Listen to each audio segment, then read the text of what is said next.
Xin chào các bé.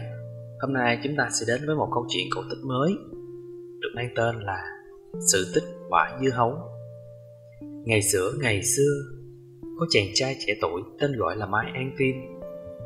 Vốn chàng ở một nước rất xa, tận ngoài vùng biển phía nam, sau này lại bị bán trở thành nô. Vào một ngày nọ, bọn lái buôn đem chàng tới bán lại cho vua Hùng Vương làm nô lệ. Mai An Tim sáng dạ nên rất nhanh học được cách nói tiếng Việt. Hơn nữa, chàng nhớ được rất nhiều chuyện, biết về nhiều thứ thường thức, có rất nhiều tài nghệ khác nhau.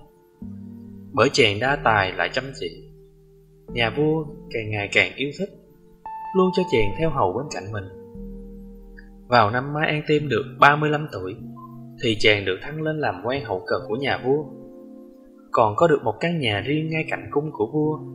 Còn vợ của Mai An Tim chính là con gái nuôi của nhà vua. Cả hai đã có được một đứa con trai 5 tuổi. Trong nhà của Mai An Tim cũng có đủ kẻ hầu người hạ, cũng chẳng thiếu thốn vật ngon hay của lạ gì cả. Tuy rằng oai quyền của chàng cũng chẳng lớn lắm, nhưng lại rất được mọi người xung quanh nể phục. Bởi vậy có không ít người thường xuyên lui tới chỗ chàng mà để cầu cạnh công kia việc nọ. Nhưng bởi vì thấy Mai An Tim có được địa vị cao, nên cũng chẳng thiếu những kẻ ganh ghét, đố kỵ. Vào một ngày nọ, có bữa tiệc chiêu đãi các quan khách.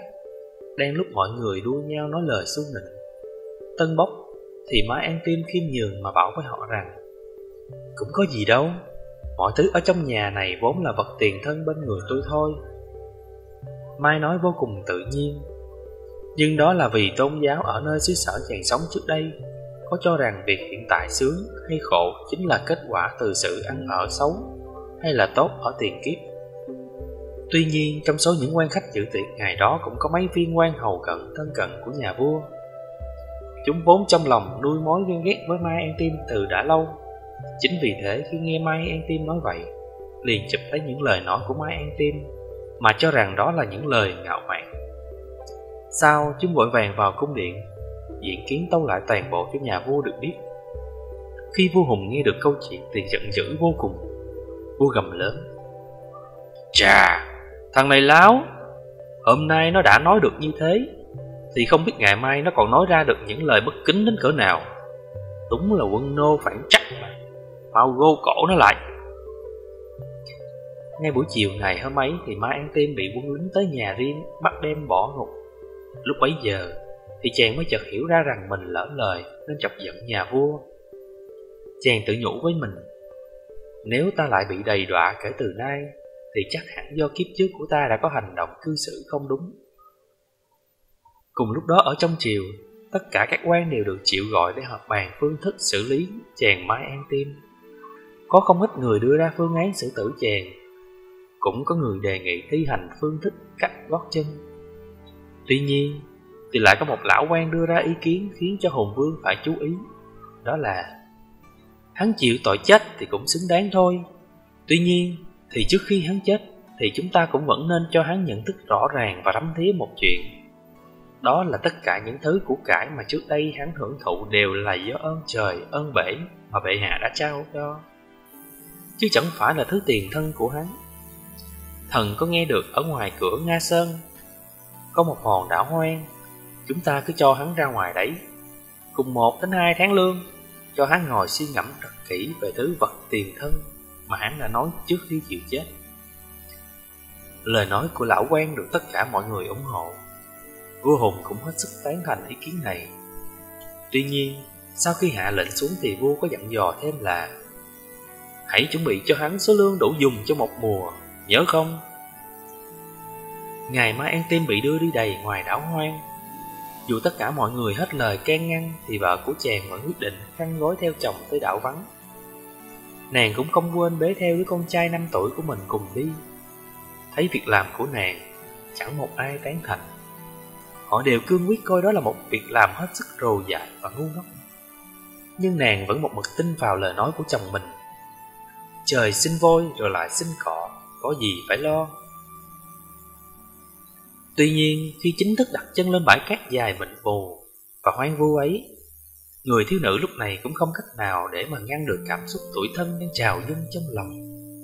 Nàng chỉ biết gục vào vai chồng mà nức nở. Khéo chúng ta chết ở đây mất thôi. Mai An Tim vẫn bình tĩnh ôm con mà bảo vợ rằng trời lúc nào cũng có mắt cả, chúng ta phải phấn chấn lên chứ, không cần lo lắng. Hơn 1 tháng sau, ngày lên đảo hoang, cuộc sống ở đảo của gia đình nhà Mai An Tim cũng đã dần ổn định. Cả nhà cùng sống chui ở trong những hốc đá. Cửa hang thì đang phên trắng lên, cũng coi như là che được sương gió bên ngoài. Còn vấn đề nước uống cũng không cần phải lo lắng gì nhiều, bởi vì gần đấy cũng có suối nước chảy qua. Tuy không có muối, nhưng lại có ngay nước biển thay thế. Tuy nhiên thì vấn đề quan trọng nhất hiện nay của họ chính là làm sao để mà kéo dài được sự sống cho cả nhà. Cả hai vợ chồng đều cùng nhìn vào trong hộp bồ đựng gạo, đã vơi đi nhiều mà rầu rĩ. Nếu như mà chúng ta có được 1 nắm hạt giống thôi thì cũng đã chẳng lo ngại chuyện gì nữa. Đột nhiên, ngày nọ có đàn chim lớn từ phương Tây bay đến. Chúng đậu xuống đen kịt cả bãi cát trắng dài. Sau đó, chúng lại cùng nhau bay tới chỗ ở của hai vợ chồng Mai An Tim. Rồi chúng cứ kêu ván lên. Chúng đem thả xuống bãi khoảng 5-6 hạt gì đó đen đen. Không lâu sau thì những hạt giống ấy nảy mầm, mọc ra thành những cây dây rồi mọc lan hết cả bãi. Từ một bãi cát trắng bây giờ đã được bao phủ một màu xanh tươi tốt. Dây xanh lan tới đâu thì lại mọc ra những quả xanh mơn mởn. Một thời gian sau, khi hai vợ chồng Mai An Tim đưa nhau tới xem thì thấy những quả xanh con ngày nào giờ đã lớn nhanh như thổi, vỏ xanh mượt, mà quả nào quả nấy đều to cỡ đầu người. Thấy quả lạ, Mai An Tim liền đem chảy lấy một quả. Sau khi bổ ra thì ruột bên trong là một màu đỏ hồng đẹp mắt, còn có lốm đốm những hạt màu đen nhánh. Cả nhà cùng nhau nếm thử thì thấy trái này có vị ngọt ngọt, thanh thanh rất dễ chịu. Càng ăn lại càng cảm thấy ruột gan cũng mát hết. Mai An Tim lập tức reo lên đầy vui mừng. Chao ôi, đây chính là một loại dưa lạ mà chúng ta chưa từng thấy bao giờ. Vậy hãy gọi nó là dưa Tây đi. Bởi vì những hạt giống của loại dưa này được đàn chim đem từ phương Tây tới đây, mang từ đất liền ra tới tận đảo nhỏ này cho chúng ta. Vậy là trời có mắt, trời đã cho chúng ta con đường sống rồi đấy. Kể từ ngày đó thì cả hai vợ chồng Mai An Tim đều cố gắng hết sức đem hạt giống của dưa trồng thêm thật nhiều ở trên bãi cát. Họ đã trù tính sẽ đem dưa này ăn thay cơm, tiết kiệm số gạo ít ỏi còn sót lại trong bồ kia. Một hôm, vợ chồng Mai An Tim bắt gặp một chiếc thuyền đánh cá đi lạc ra đảo. Sau khi giúp họ sửa buồm lái để trở về đất liền, Mai An Tim còn đưa biếu một số dưa để họ đưa về cho mọi người nếm thử. Mai bảo họ chở gạo ra đội lấy dưa. Cũng chỉ cách mấy ngày, con thuyền thứ nhất đã đến cắm neo ở bến, chở ra cho hai vợ chồng khá nhiều gạo. Hai bên y ước, một bên nhận lấy số gạo, còn một bên xếp dưa xuống thuyền. Từ đó trở đi, bữa ăn của họ đã khác trước. Ngồi bên nồi cơm trắng hơi lên nghi ngút, vợ Mai An Tim ôm lấy con, lẩm bẩm: trời nuôi sống chúng ta thật. Cũng từ hôm đó, vợ chồng trồng thêm nhiều dưa nữa. Kết quả là thuyền buôn có, thuyền chày có, lũ lượt ra đổ ở hải đảo đưa gạo, áo quần, gà lợn, dao búa, lại có cả các thứ hạt giống khác để đổi lấy dưa.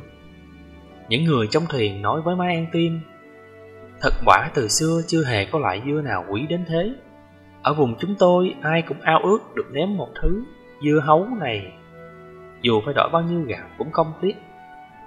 Ngày ấy, người ta tranh nhau mua dưa lấy giống, cho nên chỉ trong vài 3 năm, giống dưa lan tràn khắp nơi. Tên tuổi của vợ chồng Mai An Tim được truyền đi xa rộng.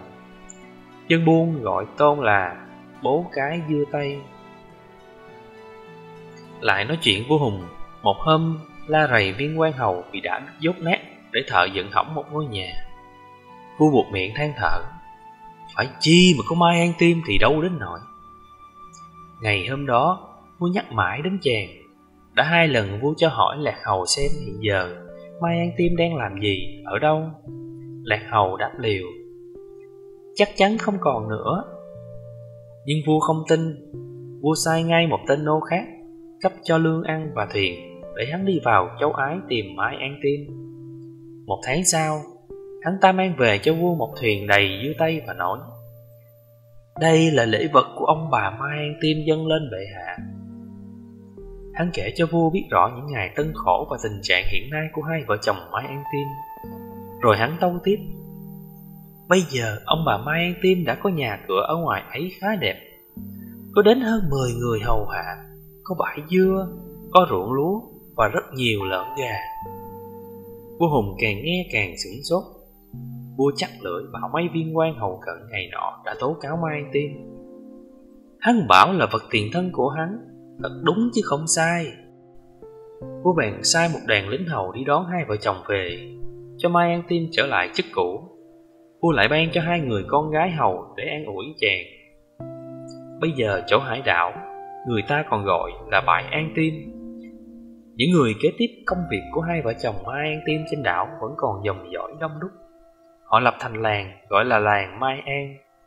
Ở ngôi nhà cũ của Mai An Tim thì họ lập đền thờ hai vợ chồng chàng, nhân dân gọi là ông bà tổ dưa tây hay là dưa hấu. Câu chuyện của chúng ta đến đây đã kết thúc rồi. Chúc các bé thật ngoan ngoãn